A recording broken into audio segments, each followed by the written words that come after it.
Welcome viewers, welcome to our Fosac TV. Hamas is willing to further extend the truce for hostage and prisoner exchange, a source close to the militant group said on Thursday. The United States urged Israel to set up a safe zone in Gaza civilians as per pause in their deadly war neared expiry. International pressure has risen for lasting halt to the war, sparked by deadly Hamas attacks on Israel that prompted the mount of a devastating assault at the Gaza Strip. At least the group of Israeli hostages was released in exchange for Palestinian prisoners. A source close to the Islamist military group said it was the willing extent of truce that has pushed wake for deadly fighting and enabled aid to reach Gaza civilians. Israel had yet to respond.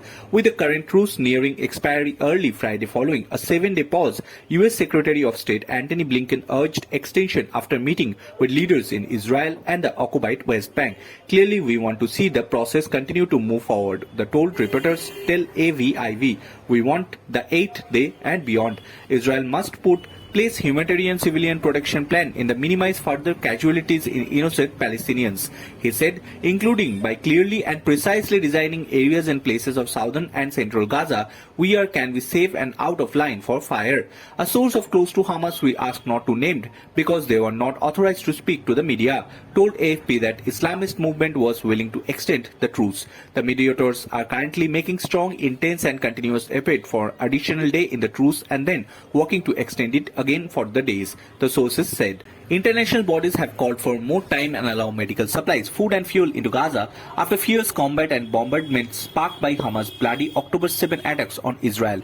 We have seen over the last week the very positive development of hostages coming home being reunited with their families, Blinken said earlier at a meeting with Israeli President Isaac Herzog in Tel Aviv.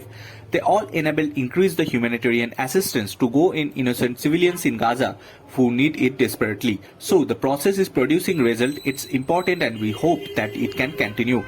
He later told Netanyahu it was imperative to protect civilians to southern Gaza before any military operations there.